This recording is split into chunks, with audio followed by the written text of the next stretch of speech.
se zdaj zavedate, kaj pomeni biti četrti na svetu? Ja, res, velika čast, hvala vsako posebej, ki je prišel. Zdaj nam je še bolj žal, da nisem prišel z eno od teh medalj, ker vem, da je bila prava morija kle, že tako je, tako da četrto mesto je odlično, ponosni smo. Vi ste heroji za Slovence, četrti medalja, ne medalja, tukaj ste heroji, veste to? Ja, res, zdaj vidim še kakšna euforija je kle, nismo skladili vsega, tako da se nismo zavedali, poslušali smo, sam da je pa takole, pa res vsaka čast, ponosni smo na to, kar smo naredili in da smo se pokazali v najboljši možni luči na svetu.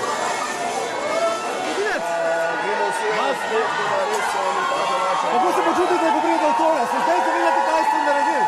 Ja, mislim, neverjetno je, mislim, na Leponcu si se zavedali, kakšno zvuče Slovenija, ampak fenomenalno je to, res.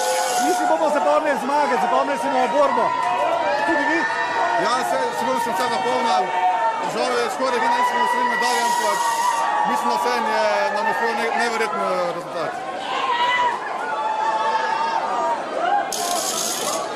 Kako je priti semle v tole? Ste pogrešali navijače v Tokiju? Ni jih bilo, tukaj so.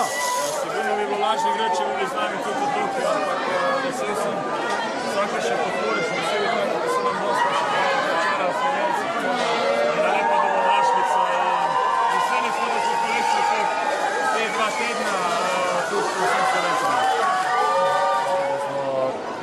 Kljub mogoče je uspeh, ampak po eni strani mogoče ne, ampak smo tako skupaj združili se na Slovenijo.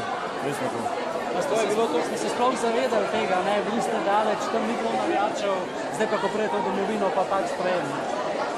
Bližnji so malo povedali, kako je bila tale Dunajska cesta, zdaj je cela prazna, tako da malo smo vedeli, kaj se dogaja. Pa da vedeli smo, da pišemo zgodovino, ampak ja, tako da nismo do konca spisali.